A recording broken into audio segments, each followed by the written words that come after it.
Chilling tales for dark nights.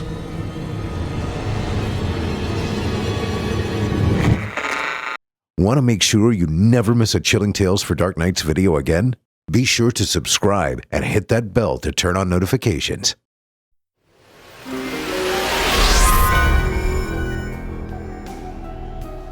This episode is brought to you by Mint Mobile. On average, it takes about 30 days for a person to break their New Year's resolution. So, if saving money was on your 2024 list, your odds aren't looking that great. Luckily, I have a 100% guaranteed way to save you money this year. Just switch to Mint Mobile. For a limited time, wireless plans from Mint Mobile are $15 a month when you purchase a 3-month plan. That's unlimited talk, text, and data for $15 a month. To get this new customer offer and your new 3-month unlimited wireless plan for just $15 a month, go to mintmobile.com/dark. That's mintmobile.com/dark.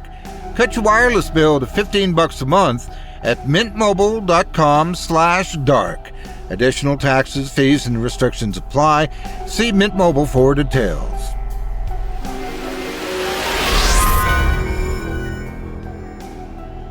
This episode is brought to you by Fume. Try the new Solano model with a softer finish and start making removing bad habits from your life a fun and rewarding experience. Right now is the best time to start the good habit with Fume. All orders for the month of January have buy one, get one cores, so you can stock up for that New Year's resolution. Plus, as a listener of the show, you get an extra 10% off when you use our code. Head to tryfume.com/dark and use my code DARK for an additional 10% off plus BOGO cores until January 31st to help making starting the good habit that much easier. Start the good habit at tryfume.com/dark to save 10% off the Journey Pack today.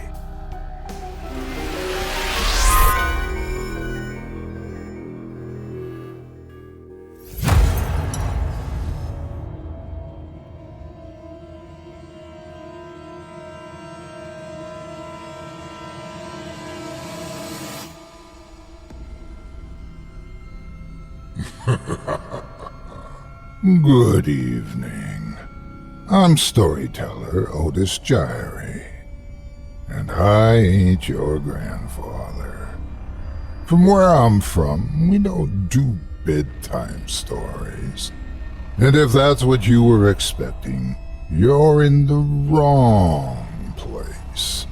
If it's terrifying tales you're after, well then, I've got just the thing. Get comfortable, settle in, turn off the lights, if you dare. Your night is about to get a whole lot darker. Who needs sleep anyway?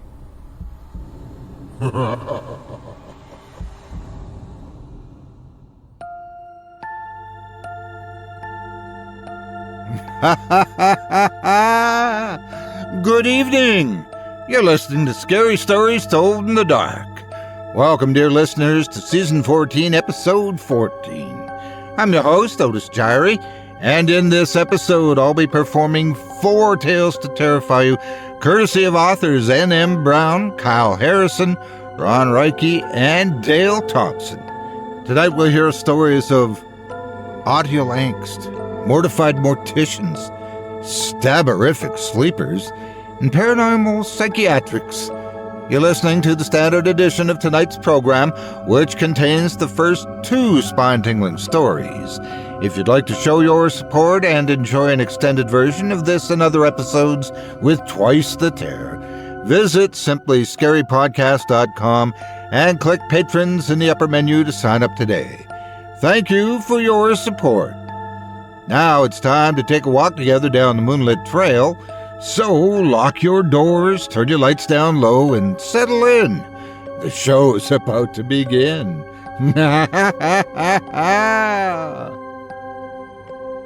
Physician, heal thyself. That's the usual phrase, but tonight We're going to hear of things that our good friends in the medical field can do nothing to prevent, no matter how hard they try. First up is a delightful little gem from N.M. Brown about a young man who has a serious problem where everything is just a little too loud. He has people eager to help him, but could the cure be worse than the disease? Without further ado, I present to you Hush.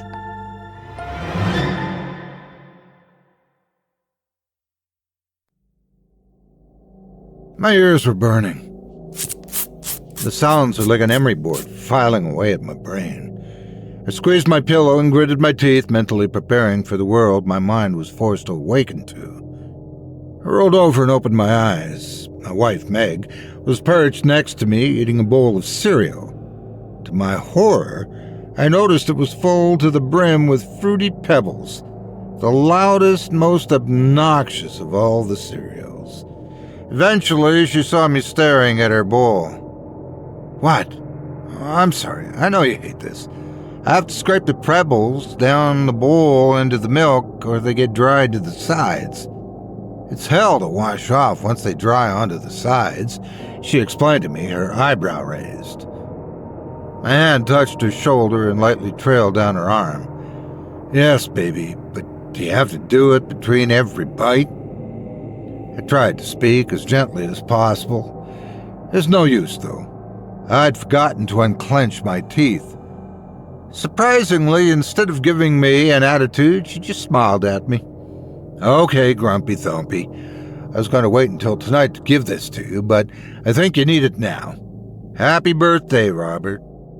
She presented me with a small gift box. The presentation was perfect. Gold metallic swirled wrapping with an emerald green bow.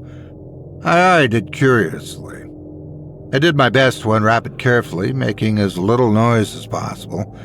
After seeing me delicately unfold the flaps of the wrapping, my wife's inner child got the best of her. Here, she said, taking the box from my hands and ripping the paper open. Then she crinkled it into a ball in her hands. I try to hide my cringe as I turn away to pretend to look at something in the other room. Open the box, she pleaded, her eyes dancing with excitement. Inside the box were two little light green foam-like nubs. The paper inside said, noise-softening earplugs. Thank you, Meg. This was so thoughtful. I really hope that they work. Her face falls in disappointment. What did she want me to do? Sing and dance in thanks? Still, even though it's my birthday, I hate to see her look sad. I'm sorry, she murmurs. I'm always the worst at getting you gifts. I really do try so hard. Look, honey, I'm sorry. It's not you personally. I don't understand what it is, really. It started when I was a kid and got worse as I got older. Most background noises are fine, but some just kill me, I interrupted. I'm sorry you have to go through this with me, but I'm so glad you're here. And I'm already so thankful for the gift. I can't wait to try them out. I gave her a tight smile. Speaking of, do you promise not to think I'm rude when I put them in? I don't want you to think I'm trying to tune you out, I asked her. She shook her head and hugged me tight. Maybe these could actually make a difference, I thought wistfully. I put them in at work, and I have to confess, it felt absolutely amazing. I was able to focus so much more on the job without audio-induced anxiety attacks. For once, I didn't think I was going to leave with stress sweats, flirting majorly with a panic and anxiety attack. They're different, you know. Anyway, I could still hear, but so much of the people's noises were severely muted. I was actually able to hold a conversation with my coworker Jimmy as he sipped his morning coffee and not wince at the sound. I didn't have to go to the parking lot at lunchtime and eat in my car. People told jokes and I laughed at them, showing a side of me that people rarely get to see. I received birthday drink offers, politely declined them, and went on my way. On my way home, my head suddenly started to pound. It was a harsh, sharp pain that started at my temples and then radiated to both of my ears. It started getting so bad that I thought about pulling over for a minute. I tried to shake it off, rub at my ears, and endure the rest of the 3-mile drive I had left before home. Meg booked us dinner at one of the nicest restaurants in town. Je voudrais. Thankfully, she'd been more excited about it than I have been. I wanted her to have a good night despite my now semi-blinding headache. The television needs to be turned off before we leave. Walking across my bedroom, I step on the box my gift had come in. I picked it up. In the smallest of wordings, there's a disclaimer on the other side of the enclosed piece of paper. Not to be used for long periods or while sleeping.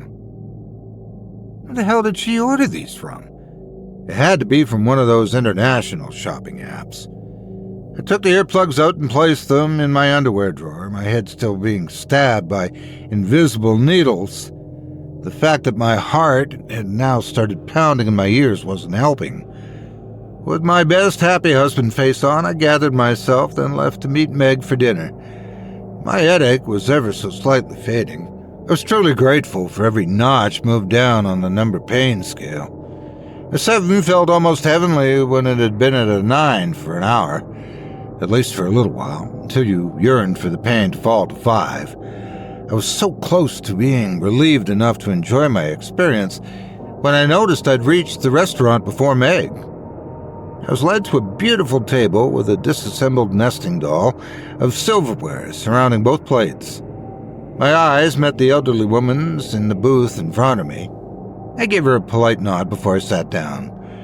I ordered a glass of water to start off with while I waited for my wife. The woman who I'd nodded to shared a booth back with me.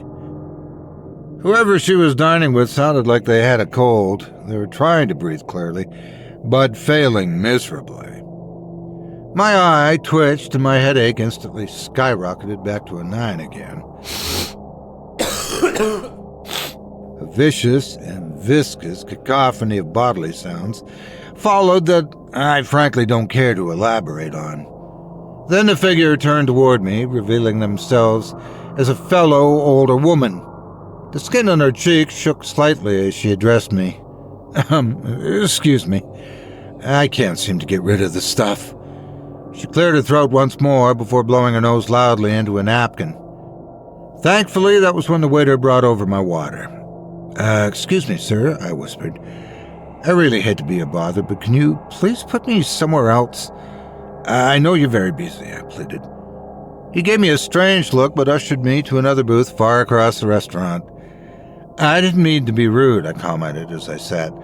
The woman next to me seemed to have quite a nasty cold, and I can't seem to find the time to get sick right now. I explained. As awful as this was, I hadn't been as happy to see my wife as I was when she walked through the doors just then. Meg walked up and greeted me with a kiss. Here's my birthday, babe. Where's your earplugs? She looked concerned. I explained to her that they worked just fine, but I wanted to give her my full attention tonight. To this day, I don't know why I didn't just tell her the truth. If I had to guess, I think I just didn't want to hurt her feelings. She was always complaining how I had never liked or used the gifts she gave me. We held hands across the table, each chatting about the events of our day. She ordered some wine, but instructed to have it not to come to the table until the food was brought out. She wanted to make sure we didn't drink it all beforehand in case of a long wait. I was glad for her thoughtfulness. My head still felt like my temples were in a vice, and alcohol usually didn't help. The food and eventually the wine are brought out. It all looked and smelled amazing. I got a few bites in before the anxiety started its ascent to my breaking point. Meg, beautiful as she was, had to have been the worst person to fall in love with for some of my sensitivities. Her voice was soft, but every action she took seemed amplified. As light as she was, her walking cadence boomed with every step. Even now, with something as simple as a meal, her teeth clanked her glass every time she took a sip. Her dainty mouth smacked with delight with every other chew. The scraping of her silverware against the plate made me aware of the sound of everyone else's on theirs. Every single bite was met with a small moan of satisfaction before reclicking her fork against her teeth as it left her mouth. It almost felt like the earplugs had made my ears more sensitive to it all now that I wasn't wearing them. In my head, oh dear God, my head. Finally, I started out an apology, telling Meg I was not feeling well. I stood up abruptly and stumbled out of the restaurant. I knocked into our waiter on the way out and spun him in a confused circle. The dishes made a terrible sound as they swirled from their plate on the tray. She followed me outside. Of course she did. The only thing she hated more than being quiet, apparently, was giving me personal space, especially when I was upset. The sound of her heels clicking against the pavement made my heart hammer, and not in a romantic or even remotely positive way. Rob, what's wrong with you? I've tried to be as patient and understanding as I can be with you, but Jesus Christ, you have to meet me halfway. I held a hand up that wasn't currently jammed to my forehead to silence her, to no avail. I'll tell you one thing. I cannot wait for you to start losing your hearing. You'll never need hearing aids either. I'll break every pair you get. No, she paused wickedly. Better yet, I wish you were deaf right now. That's what I wish. I wish that you'd go deaf. Maybe then I can live a life in peace. Seething with rage, I knew I had to get out of there before I did something I'd regret. Legally, at least. My urge to lash out violently rose right along with the now shrill whistle consuming the inside of my head. I get in my car and turn my radio up as loud as it goes. The blaring jumble has paced my ears compared to the past hour's events. I drive around like that for a long while, making sure to stay as far from small, sleeping neighborhoods. The concept of time had totally slipped from me. It felt good in my head to feel the blowing night air as I drove through it. My temporary relief and my own vision and version of noise therapy emboldened me. Pulling into our yard, I was ready to apologize to my wife and try to save the night. Fresh tire tracks in the mud tell me that she was here recently, but then left again. I walk into the house and it feels different. There's just a vibe to it that I can't quite place. There's a pink post-it on our closed bedroom door. Robert, I'm going to stay with my sister for a while. I love you, but you need help. This is all in your head. Normal people don't live this way. I've tried to support you best, but I must live, Robert. We can't even try to have children because you're scared of their sounds. People make noise. All living bodies make noise. I need you to put as much effort into this as I have. Until I see that, I won't be coming home. I love you, Meg. I ran the paper underwater, crumbled it up soundlessly, and threw it away. My mind was too overwhelmed with the fact that I got to have a silent night to worry about every or anything that she had said or implied. I was sure it would hit me tomorrow, but for tonight I had peace. There's nothing any doctor could do for me. My parents had it checked out when I was a boy and they couldn't find any solution. As awful as an idea it seemed earlier, I didn't see the harm now. The liquor cabinet was full and my soul felt so empty. So I drank until I was ready for sleep, and I was just about there when I heard the most disgusting sound ever. A cat jumped up on our bed and began to clean herself thoroughly. In the quiet of our room, it sounded like a lion eating a freshly killed gazelle. Every swipe of her tongue wore away a layer of my sanity. I tried placing her off the bed several times, to no avail. When I put her out of the room and closed the door, she scratched at it until I screamed with madness and let her back in. I couldn't take this anymore, and honestly was surprised I'd made it this far through life. It was time to face the music. As much as I wanted to focus on the positives, I missed my wife. I had to try to stop this so Meg would be with me again, so she would come home. She deserved a full life. At this point, I was willing to do anything. Meanwhile, the ticking of her grandmother's clock grew louder with every minute. My feet fumbled as I attempted to spring out of bed and descend the stairs. I wandered over to the kitchen counter and opened the junk drawer. There they were, a pile of assorted multicolored pens. My breath came out in huffs as I grabbed the pens and stared at them. I'd thought about this a lot before, but had never had the alone time to go through with it. I began to giggle as the first pen went in. I tested the boundaries of my ear canal, trying not to get discouraged by the task at hand. I made 2 practice motions, then bit down on a towel on the 3rd attempt. I rammed the pen in my ears, fast and hard as it would go in one shot. It's not as easy as it sounds. The pain that erupted through my head was indescribable. I feel a slight warm trickle down the side of my face. While still caught up in the adrenaline, I plunged the other pen in the other ear and shoved until everything turned white. My vision grew fuzzy around the edges and everything went black from the pain. I woke up in unfamiliar surroundings. My head exploded with pain. I was shocked to see that my wrists were cuffed to the rail beds. I was in a hospital. I knew that much. What I didn't know was why I was chained to this bed. Oh, Jesus Christ, my head. Maybe they could do something for the shattered glass that invaded my brain. I looked up and noticed the police officer standing to the left of me. It looked like he was trying to tell me something. I couldn't hear him, even though he was standing 5 feet away. I shook my head to try to tell him I couldn't understand.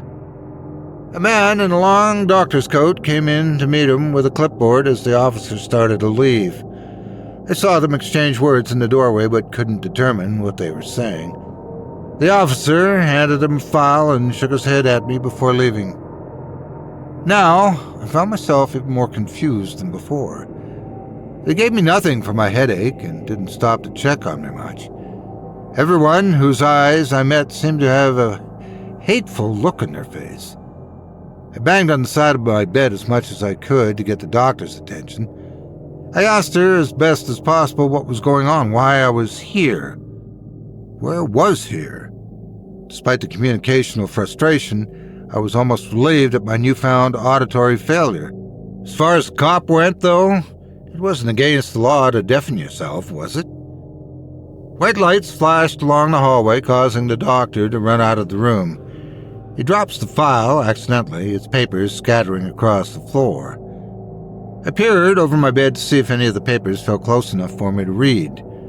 I saw my name, Robert Hallner, on what looked to be a police report. Some photos had fallen to where I couldn't see the front, only the back. There was another paper with my name written on it, and below it, it said the words, auditory violence and misophonia.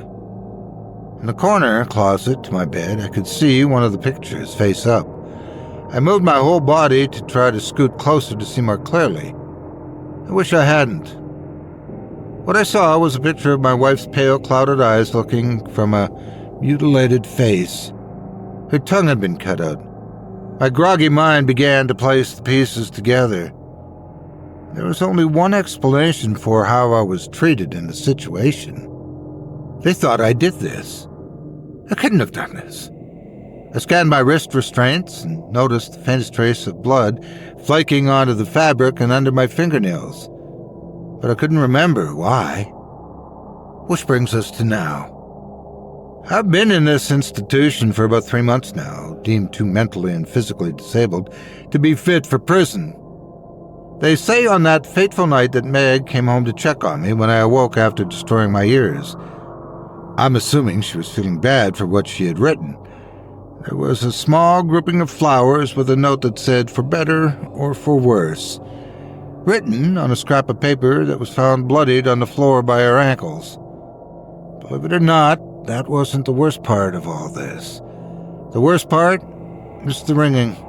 The constant, haunting ringing has occurred in my ears and throughout my skull. It's agonizing. My constant screams do nothing to drown it out. I managed to use the computer in the hellhole they call a rec room to make a record of my official side of the story. They won't let me have pens, you see, so I was limited on options. Is there anyone that can help me? Anyone ever experienced this before? The ringing, not so much the other parts. Because I find myself getting desperate again. and I'll do just about anything to stop the pain.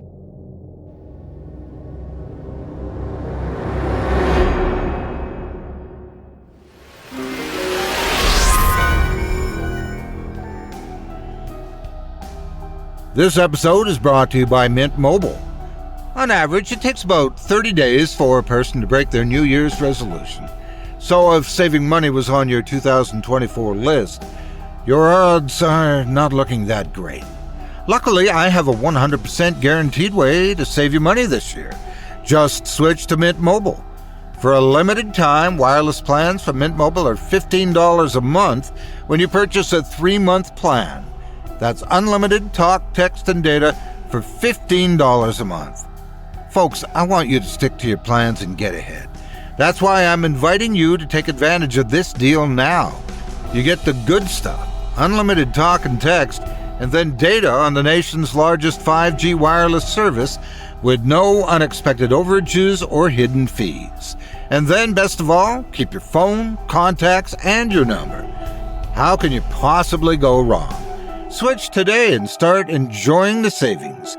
To get this new customer offer and your new 3-month unlimited wireless plan for just $15 a month, go to mintmobile.com/dark. That's mintmobile.com/dark. Cut your wireless bill to $15 a month at mintmobile.com/dark. Additional taxes, fees, and restrictions apply. See Mint Mobile for details.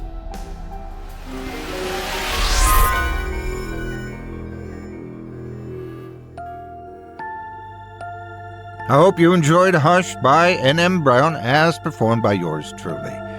If you enjoyed that tale and would love to read more from tonight's very talented feature author, you can help support him by visiting simplyscarypodcast.com/nm-brown. That's simplyscarypodcast.com/nm-brown.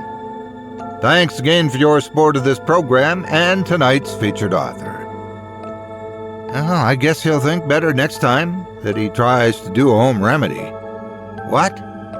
I said, I'll guess he'll... Oh, you're just pulling my leg. Don't fool me like that. I may think I'm losing my voice, and you don't want to know what I'd do to fix that. Some in the field aren't there to help us stay alive, but instead to prepare us for the inevitable strikes. But in this next tale, courtesy of Kyle Harrison, maybe the trip to the beyond isn't quite as clear-cut as it seems, or quite as permanent as we wish. Without further ado, I present to you House Calls.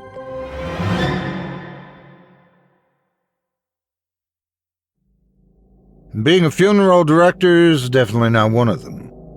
It goes without saying you have to be able to separate your emotions from the job for several reasons.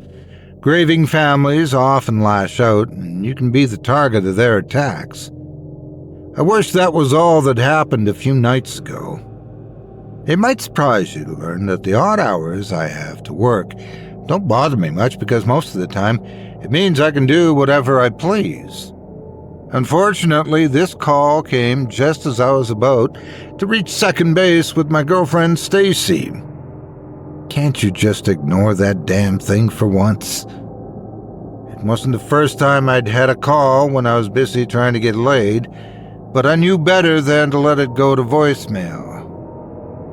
You know, this job depends on my reputation. I can't afford a sour client, especially not in a town small like this is. Stacy was already getting dressed, a look of frustration on her face. Hey, I'll be back in less than a couple hours. You don't have to leave, I told her.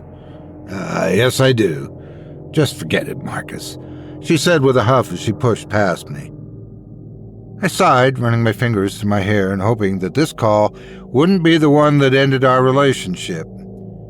Then I checked the message to see who it was. Eldon Family Estate, requesting immediate retrieval of recently deceased.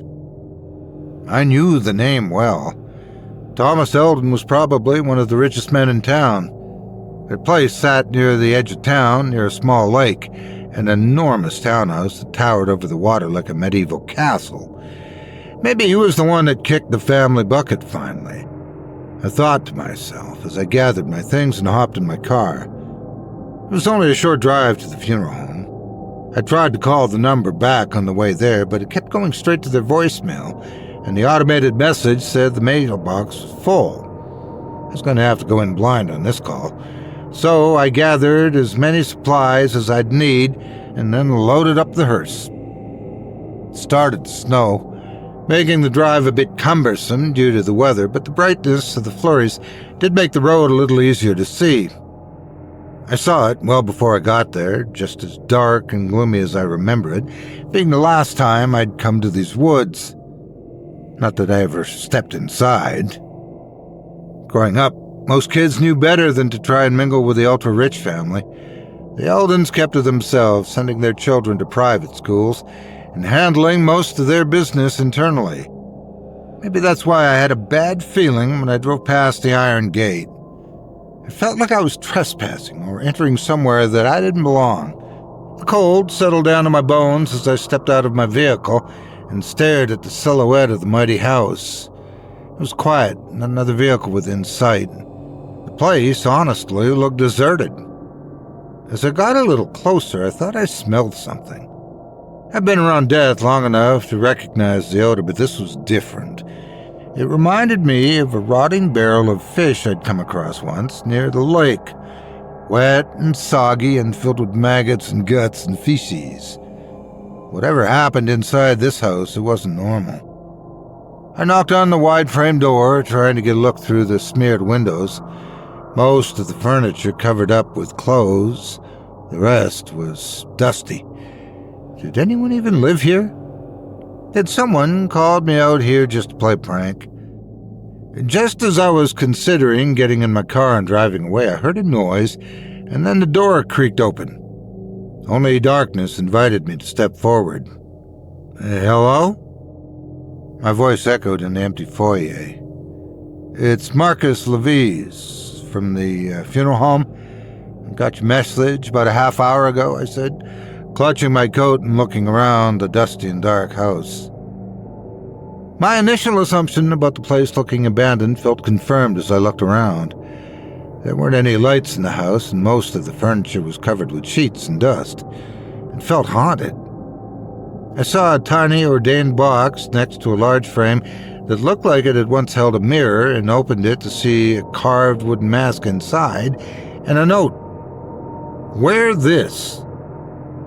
What's this for? I asked, looking down at the item. No one answered, and I realized perhaps I was being watched. I became immediately uncomfortable with the fact that it fit so comfortably. Next, a clicking noise came from the far end of the hall, and I saw another door creak open. Will I need the gurney? I called out, but again, no response. I stood in the doorway of the empty and forbidding house, flustered and confused, and honestly frightened. I'd heard rumors that this family was strange, but this was definitely on another level. I followed the carpet to the back of the hallway, where I saw more empty frames hanging on the wall. Each of them looked like they had once held family portraits and had been torn out. The wallpaper was peeling away, and the floor felt cold. It was like entering a crypt. There were doors heading to rooms, but they were locked, and looked like they hadn't been used for some time. Most of the place seemed unused. I thought I heard something behind me and jumped a little when a black cat rushed up my leg and into my arms. Its soft eyes looked at me curiously as I glanced toward the room it had emerged from. For some reason, I was sure that someone else was there in the shadows, silently watching us. The cat then jumped from my arms and walked to the ramp that entered the den, obviously expecting me to follow. I had another look toward the shadowy room, again feeling the presence of something else there, before doing just that. I heard the sound of oxygen and a heart monitor the moment I walked in, and I realized that the small den had been fashioned as a medical suite. As soon as I saw my host, I did my best to hold back a sharp gasp. Thomas Eldon looked like he had died 15 years ago. He was hunched over in a wheelchair, wearing an old gray suit that barely clung to his misshapen body, His arms and legs were bone-thin and covered with lesions, his face shrunken, and his skin pulled back almost to his skull. He was wearing an oxygen mask that covered up the wounds near his nose and mouth, most of which was covered in sores, and his right eye was missing, replaced by one made of glass that had dulled ages ago. I imagined what his days were probably like. Every breath he took was likely painful, every movement likely filled with soreness and swelling. His head turned in a mechanical way as his good eye focused on me. To my bewilderment and trepidation, the old man was smiling. It was the most dreadful smile I'd ever seen, and I thanked the stars. I had the mask on to hide my revulsion. Was that why I was asked to wear it, so I wouldn't show my fear? We stood there staring at each other for what felt like an eternity. Then he spoke, his voice as coarse as a gravel road, scratchy and deep. "At last. It's time. I'm ready." He wheezed and coughed. I tried to offer him water from a nearby pitcher, but my ancient host swatted my hand away. I decided to cut to the chase and get straight to business. The sooner I left this place, the better. "I'm sorry for your loss, sir," I told him as I looked around the room. There were no windows here, no lights save for a few dimly lit candles and what was coming from the medical equipment. It felt more like a prison cell than a comfortable home. My remark made him tremble with a wheezy laugh. "Are you? I would think a patron of death would welcome such events," Thomas responded. Clasped my hands together in front of me, hoping he'd see I meant no ill will. In times like this, I know it can be difficult. What I mean by what I said is I promise I'll do my best to handle this matter with the utmost decency and respect for your deceased loved one. Again, he laughed, and this time grabbed hold of his wheelchair like he was about to cough up a lung. "Is that why you think you were summoned here? Because of love?" He glared at me with his dull eyes shining against the candlelight. "I hated them. All of them. They mean nothing to me." His words made me shudder because I knew he meant them. I cleared my throat and again tried to find something in the room to focus on besides his ghastly face. I saw what looked like an ornate box behind him, probably large enough for him to sleep in. It suddenly occurred to me that there wasn't a bed anywhere in sight, so it was entirely possible he actually used the casket for rest. I kept my eyes averted to the coffin, my heart pounding faster as I tried to speed up the conversation. "You said you wished to speak with me before I obtained the body?" Thomas responded by reaching into his pocket with one of his bony hands. He took out a wad of cash and passed it to me. It looked like it was about $100,000 or more. "That will be double that amount if you do what I ask," he rasped. At first, I was thinking this was more money than I've ever seen in my career. Then that feeling of dread welled up inside me again. "Sir, what exactly are you asking me to do?" I didn't even finish the sentence because I wasn't sure I wanted the answer. My stomach started to twist a bit as I recalled the stench from earlier. "You must take the body tonight, no questions asked.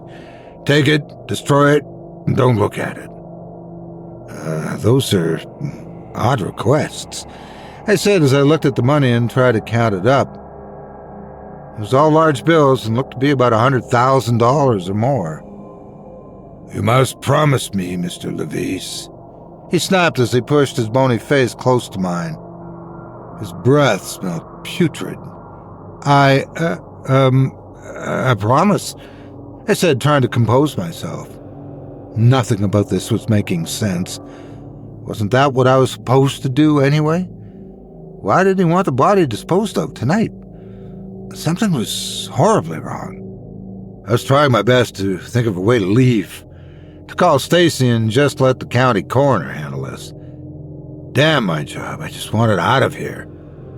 Thomas coughed again and then reached for something else, a small silver whistle. Pushing it against his blistered lips, it blew a sharp noise, and I heard another click from behind me.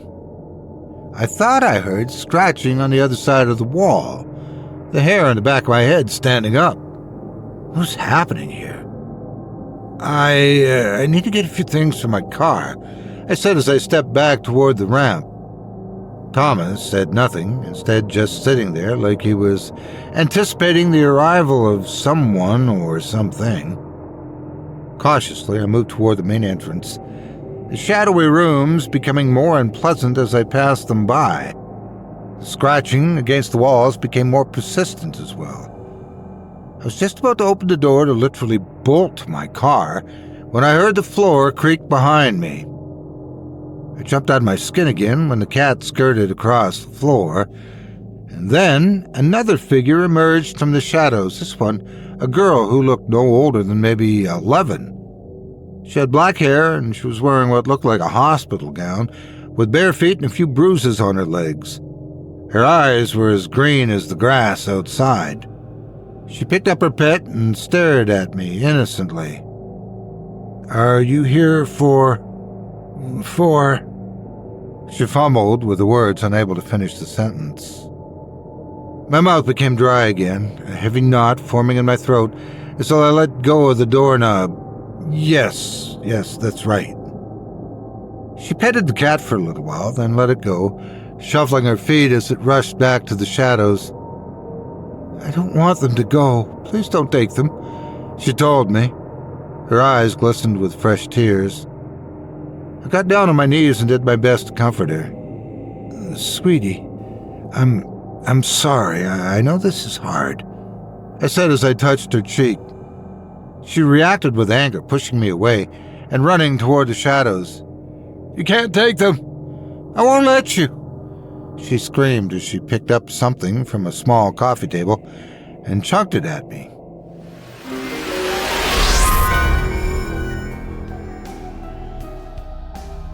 This episode is brought to you by Fume. Want to stop certain bad habits in your life? Sure, you could start groaning and fussing and getting worried about how annoying and unpleasant it could be. But what if it could be fun, enjoyable, without worrying and frustration? After all, you're getting rid of something bad. Shouldn't the results and the journey there be something good? To that, I say, start the year off right with Fume. Fume will have you breathing easier right from the start. It's a diffusing device powered by canisters of flavored air. And the canisters are just that, flavor, with no chemicals, no sticky aftertaste, all available in handsome wood and metal device that's perfect for nervous fingers. And if you've been holding off because you've been looking for a Fume with a different look, now's the time. The new Solano Fume has a softer finish with a walnut stalk and onyx mouthpiece. So I say, take a look now and see which one's right for you. Right now is the best time to start the good habit with Fume. All orders for the month of January have buy one, get one cores, so you can stock up for that New Year's resolution. Plus, as a listener of the show, you get an extra 10% off when you use our code. Head to tryfume.com/dark and use my code DARK for an additional 10% off, plus BOGO cores until January 31st to help making and starting the good habit that much easier. Start the good habit at tryfume.com/dark to save 10% off the Journey Pack today.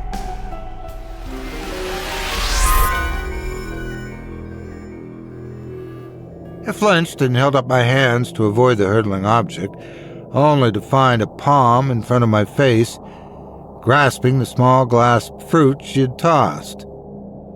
Thomas gave the girl a stern look, pushing his wheelchair toward the table, then placing the antique back where it belonged. "Rosa, you know what must happen here," Eldon said sternly. She looked down at the ground and sniffled softly. "I won't want them to go."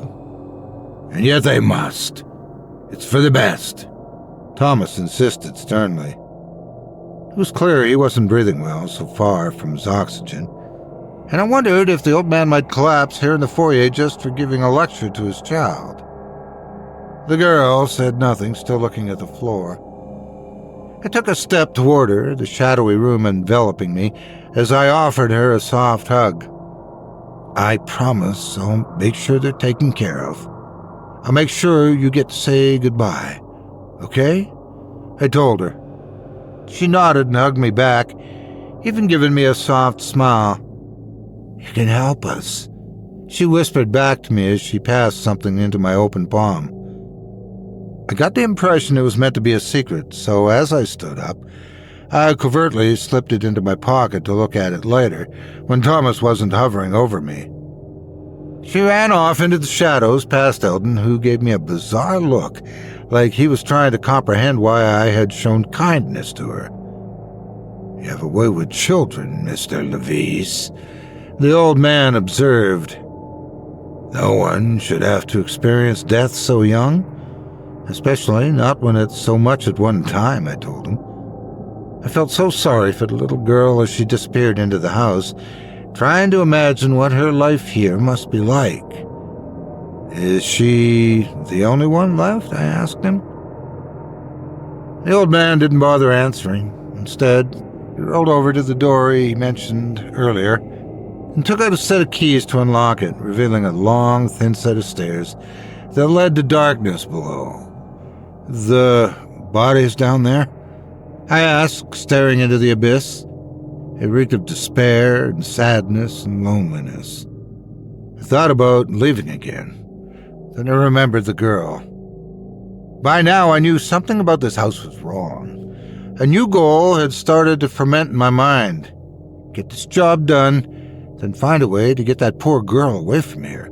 Child Protective Services would surely feel her life here was no better than a prisoner once they saw how she was treated. With that new goal in mind, I took a step toward the basement. I was 4 steps down when I realized Thomas was watching me from the top step. Is there any light down here? I asked him. He muffled something under his breath and then returned a moment later with an old oil lantern. There's nothing except that medical suite run by electricity here. I took the lantern and turned toward the stairs again. They seemed to stretch forever downward. Mr. Levis! Eldon barked as I reached the middle of the stairs. His silhouette was eclipsed by the dim light, his misshapen body looking like a hell beast. Remember our promise, he whispered. Then he closed the door, leaving me in the dank room alone. I'm an idiot. That's what I was thinking at that moment. This is how horror movies play out. And there I was, putting one foot in front of the other, because I honestly didn't feel I had any other choice. I covered my mouth to try and hold back the smell as I walked into the bottom, the vast basement opening up before me once I reached the last step. The place was old, probably older than the rest of the house. Built on stone and brick, some parts of it looked like it was about to cave in. There was junk everywhere. Items and memorabilia and family heirlooms were shoved away from the rest of the house. All of it looked like it was covered in some kind of rot or internal fluids, the sort of which you might see from entrails that spill out when infected. And in the back of the room sat small stone coffins, no larger than the girl I'd met upstairs. That knot in my stomach twisted end over end. I kept the lantern at the level of my eyes, my heart pounding, as I stepped over the mess toward them. As I got closer, I saw something near the wall. Chains and broken pieces of glass. Stains against the brick, which probably were dried blood. Everywhere I looked, there were signs of torture. I reached into my pocket and took out my cell phone, immediately trying to call 911. No reception. Of course not. I reached one of the coffins, my hand shaking as I pushed off the cover to peer inside. I don't know exactly what I was expecting to see. Certainly not an 8-year-old boy with arms crossed like he was asleep and dressed like he was going to boarding school. It was his eyes that made me want to scream. They were as black as the room around me. Motionless and full of blood and tears, his still eyes stared up into my soul. I averted my gaze, expecting his lifeless body to leap and attack me at a moment's notice. The basement made a low moaning noise to heighten my anxiety, and I held the lantern closer to the boy to try and determine the cause of death. No lacerations, no injuries of any kind, no signs of swelling that I could determine. His skin looked fresh, his hair combed perfectly. The only thing I could not quite pinpoint was the smell. It was still there, surrounding me on all sides. Like a ghost that lingers near the departed, it was crushing me like an anvil. What had happened to him? I took out my phone again, desperate for a signal. This house needed to be raided, the entire thing stripped from top to bottom. I was sure that there was no way this boy had died of natural causes, and I was willing to bet my life that the girl upstairs was also in danger. Since it was clear I wasn't going to be able to make a phone call, I did the next best thing. I placed the lantern against the edge of the coffin and angled my phone to get a good snapshot. Evidence of this macabre affair, I told myself, as the flash went off. The light revealed I was not alone. A shadow, tall and feminine, stood at the edge of the coffin just out of my line of sight. The moment the flash happened, I stumbled backward, and recognizing her as a little girl from upstairs. I dropped my phone and found myself grasping the wall, her bland expression and cold demeanor making me feel uneasy. How'd you get down here?" I asked. She held a finger to her lips and gently pointed toward the wall behind her. It looked like a dumbwaiter, and she'd used it to travel from above. I got back on my feet, my heart racing as I approached the coffins. You shouldn't be here. You shouldn't see them like this," I said. She didn't appear to be concerned about the strange way her siblings had died. Instead, she got near the coffins, staring at them. It didn't seem like she understood the gravity of the situation. "You said I could say goodbye," she whispered. She extended her hand toward me as if expecting me to give her something. Then I remembered she'd placed something in my pocket. I reached in, a bit startled, to find it was, in fact, a small jar that held a deadly black widow inside. Instinctively, I dropped it, and the jar rolled to her feet.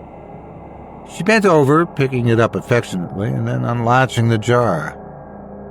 I watched with morbid fascination as she took it out with her open palm and then invited the spider to crawl into her mouth. I was too mortified to stop her. She then turned her head over to the boy and placed her lips against the deceased boy's mouth. I watched silently with concern and worry as I saw the spider crawl from her mouth into the corpse, wriggling its way inside. I looked up the stairs, the empty door beckoning me to run. Then I saw something that made me pause. It was right there, amid the rest of the trash that had piled up in the basement. A family portrait, covered in that grime and mucus, but what it revealed made my blood run cold. It looked like it was taken almost 30 years ago, perhaps even 40, given the way the family dressed. Thomas was standing front and center, surrounded by 8 boys, and smiling like a proud father should. Except those children looked identical to the one I just saw in the coffin. I was certain of it. All the same. They hadn't aged a day. The knot in my stomach returned as I looked at the child again, anxiety building, blood running cold, and her face flushed with fear. "You said you would help," the girl snarled, her eyes flickering toward the lantern I held. "Why won't you help us?" I stumbled toward the steps, my feet moving faster than I could think. Thomas was at the top, still waiting impassively as I pushed past him to the door. I ran to my hearse, jumping and cranking the engine as fast as I could. Scrambling to find my phone, I soon realized I'd left it in the basement below. "Screw that," I shouted as I pressed into reverse and floored it to get away from that house. I didn't look back and didn't stop driving until I reached Stacy's apartment. I banged on her door for about 3 minutes, loud enough for the whole neighborhood to hear. When she answered, the first thing I demanded was to use her phone, and I called the police. Damn it! Why don't they answer? I mumbled as I tried again. Stacy wrapped a robe around herself as she shut the door. Maybe it's because it's almost 4 in the morning? Jesus, Marcus, what the hell happened to you? I was visibly shaking. I had a breakdown in her living room, trying to comprehend everything I had just seen and heard. Stacy had me settle on the couch and brought me warm tea and blankets, insisting I relax and tell her what happened. I tried my best, but it just brought looks of disbelief and confusion. Marcus, you aren't making sense. You're talking in circles. Stacy, I know what I saw in that house. That old man, damn him. I don't know what he's doing to that girl, but I know it's messed up, I shouted. Calm down, don't raise your voice. I didn't say I don't believe you. It was a nightmare, the worst thing I've ever seen. I kept repeating. Somehow she managed to get me to rest. First thing in the morning, I called the police, demanding they do a wellness check on Mr. Eldon. There's a dead child in there, and God knows what else, I told him. Stacy managed to get me to try and resume having a normal day, being a bit more affectionate than usual. Maybe it was my broken spirit that made her feel attached. Several hours later, the police came by with puzzled expressions and questions. You claim you were inside Thomas Eldon's house from the hours of 3:30 to 4:30? Is that correct? Yes, that's right. Did you find the body? He was in the basement. The police shared a look of unease toward each other. Sir, there was nothing in the basement or anywhere else in the house except for one corpse. That of Mr. Eldon himself. What? My voice cracked. We didn't come by earlier because we wanted our coroner to confirm that the death was natural causes. We'll likely be taking it to your funeral home by midday. Check again. This time they had a look of amusement on their faces. I think we would have seen something like what you've described. Have a good day, the second man said, tipping his hat and exiting the apartment. Stacy pressed against me, telling me maybe to forget the whole thing, but I couldn't. I told her I had to go file some paperwork and we could catch up after lunch. Instead, my drive took me back to the Eldon estate.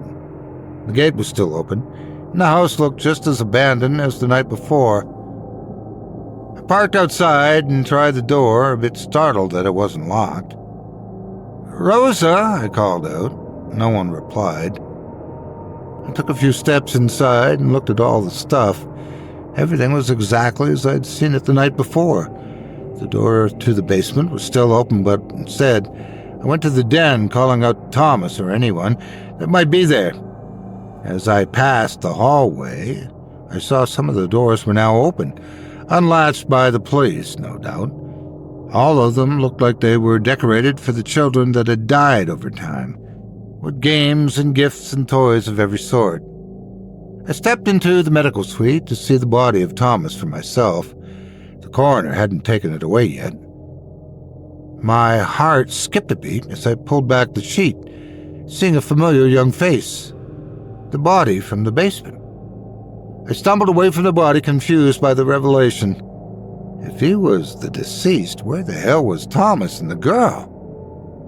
I heard something from behind me and stifled back a scream when the county coroner came into the room.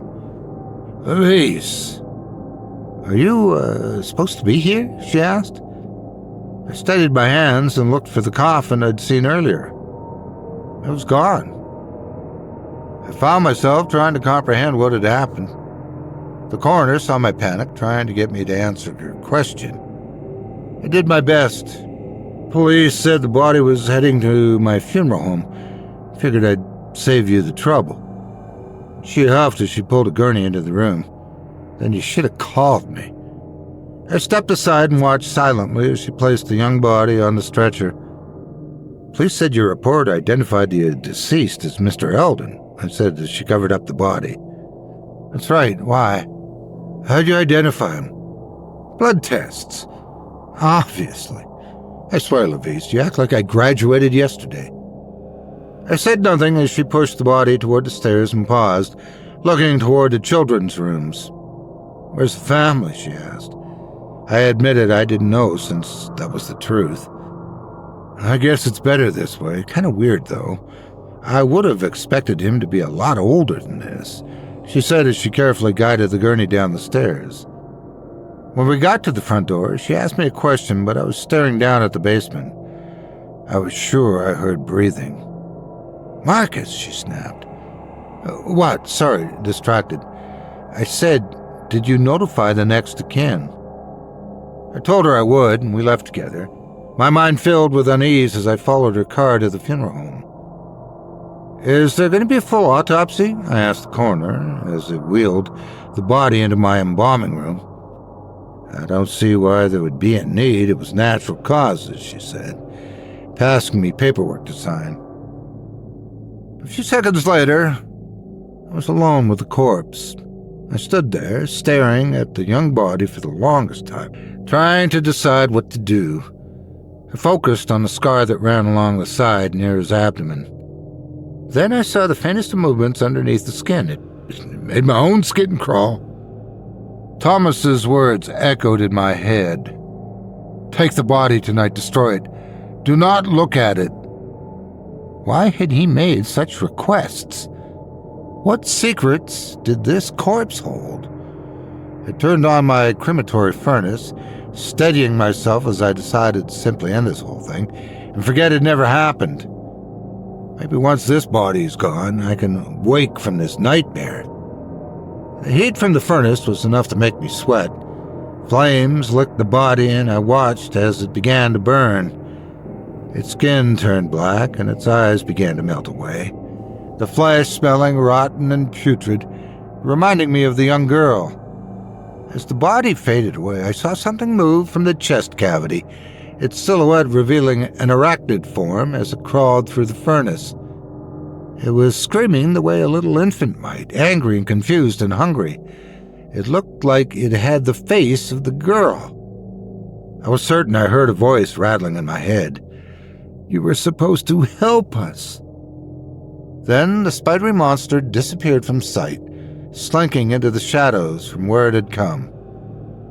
I sat there, stone-faced and trembling for what felt like hours.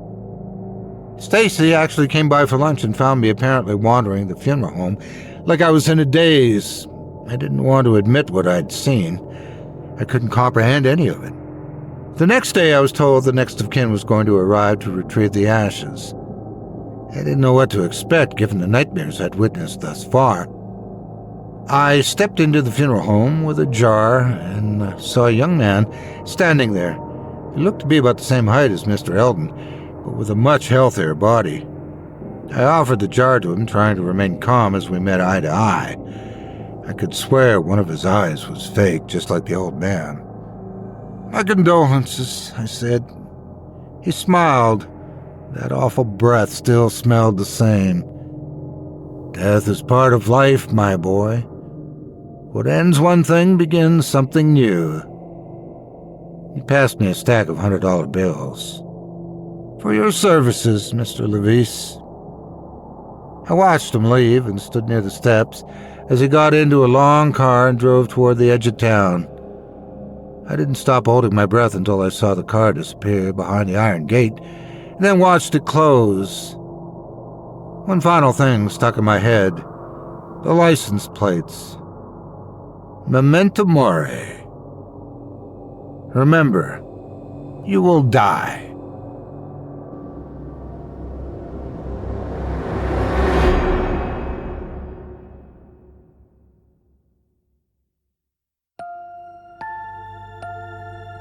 I hope you enjoyed House Call by Kyle Harrison, as performed by yours truly.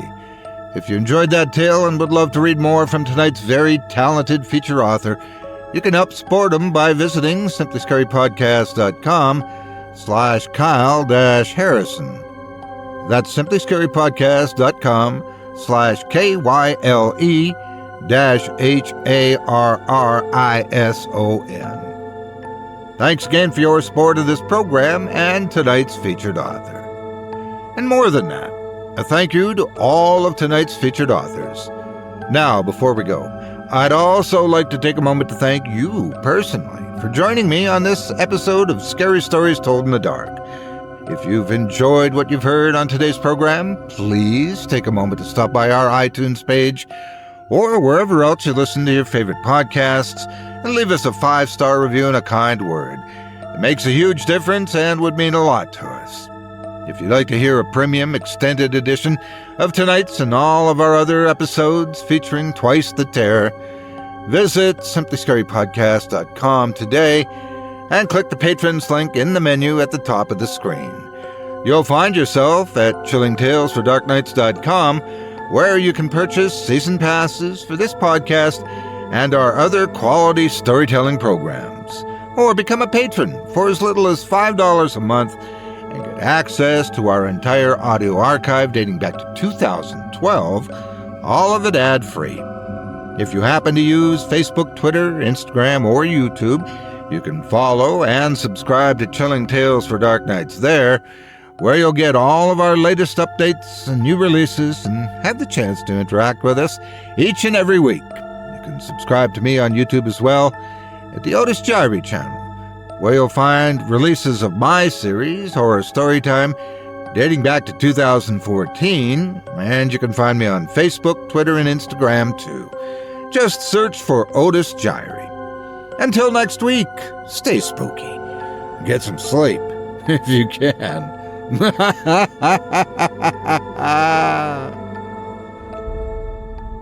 Thanks for listening. You've been listening to Scary Stories Told in the Dark, a production of Chilling Entertainment and the creative team at Chilling Tales for Dark Nights, and a proud member of the Simply Scary Podcasts Network. Visit simplyscarypodcast.com today to learn more about our network and our other amazing storytelling programs. Tonight's program was hosted, and its featured stories performed by yours truly, Otis Jiry. Selected stories have been adapted with the kind permission of their respective authors. Original music provided by Luke Hodgkinson and Jesse Cornett. Sound design and final mixing and mastering provided by executive producer and director Craig Groshek. Program's artwork and logo by David Romero. If you're looking for some fresh tales on a daily basis while waiting for the next podcast, check out my YouTube channel, the Otis Jiry channel, and my extensive collection of narrated tales there.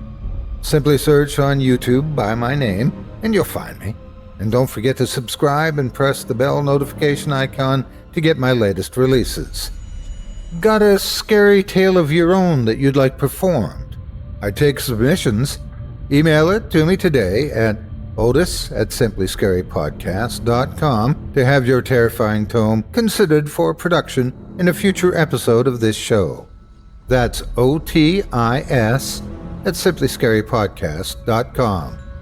If you've enjoyed what you heard on tonight's program and are joining us on your favorite podcast app, subscribe to us to be sure you never miss an episode, and leave a 5-star review and a comment.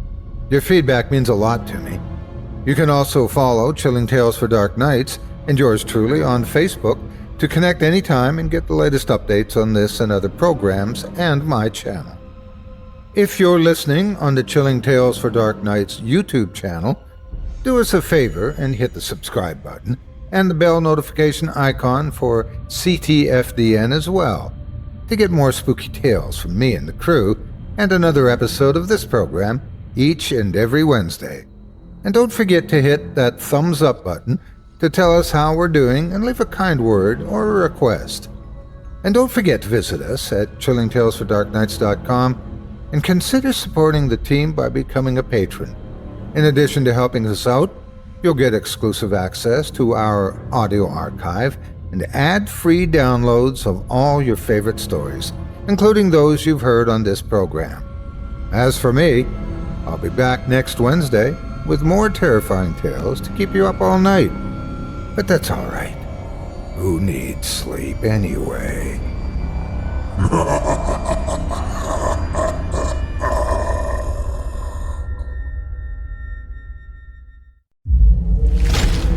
Chilling Tales for Dark Nights.